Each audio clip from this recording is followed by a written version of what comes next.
പറയാവോന്നൊന്നും എനിക്കറിയില്ല. പക്ഷെ എന്നാലും ഞാൻ പറയാണ്. എന്നെ മമ്മൂക്ക വിളിച്ചിരുന്നു. എന്നോട് കേസുമായിട്ട് മുന്നോട്ട് പോകരുതെന്ന് മമ്മൂക്ക പറഞ്ഞിരുന്നു.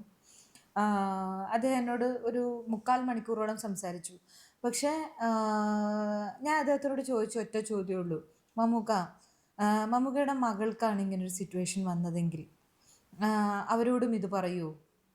പ്രതികരിക്കരുത്, കേസുമായിട്ട് മുന്നോട്ട് പോകരുത്, ഇത് ഭാവിയിൽ എന്നെ ബാധിക്കും, എനിക്കിനി സിനിമ ചെയ്യാൻ പറ്റില്ല, എന്നെ ഈ നിർമ്മാതാക്കൾ ഇനി തിയേറ്ററിൽ എൻ്റെ സിനിമ ഇറക്കാൻ സമ്മതിക്കില്ല, അതുകൊണ്ട് മിണ്ടാതിരിക്കണം എന്നൊരു സ്റ്റാൻഡായിരിക്കുമോ മമ്മൂക്ക എടുക്കുന്നത് എന്ന് ചോദിച്ചു. അപ്പോൾ അദ്ദേഹം പറഞ്ഞു, ഇനി സാൻഡ്രയുടെ ഇഷ്ടം പോലെ, ഇനി അതിനകത്ത് ഇനി ഞാനൊന്നും പറയുന്നില്ല, ഇഷ്ടം പോലെ ചെയ്തോളൂ എന്ന് പറഞ്ഞു. പക്ഷേ അദ്ദേഹം എൻ്റെ അടുത്ത് കമ്മിറ്റ് ചെയ്തിരുന്നൊരു സിനിമയുണ്ടായിരുന്നു. ആ സിനിമയിൽ നിന്ന് അദ്ദേഹം പിൻവാങ്ങി. ഞാൻ അദ്ദേഹത്തിനോട് പറഞ്ഞുള്ളൂ, ഞാൻ ഇവിടെ തന്നെ ഉണ്ടാവും.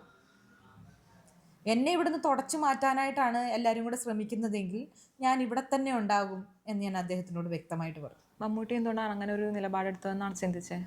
എന്താ തോന്നിയത് സാന്ദ്രയ്ക്ക്? അതിൻ്റെ ഉത്തരം ഞാൻ ഇതിന് മുമ്പത്തെ ക്വസ്റ്റ്യനിൽ പറഞ്ഞല്ലോ. അദ്ദേഹത്തിൻ്റെ വീട്ടുപണി എടുക്കുന്ന ഒരാളാണ് ഞങ്ങളുടെ അസോസിയേഷൻ്റെ പ്രസിഡന്റ്. അപ്പോൾ പിന്നെ അദ്ദേഹത്തിന് അങ്ങനെ ഒരു സ്റ്റാൻഡല്ലേ എടുക്കാൻ പറ്റുള്ളൂ. അദ്ദേഹം എന്നോട് പറഞ്ഞതും അതാണ്, എൻ്റെ സിറ്റുവേഷൻ മനസ്സിലാക്കണം എന്നാണ് അദ്ദേഹം എന്നോട് പറഞ്ഞത്.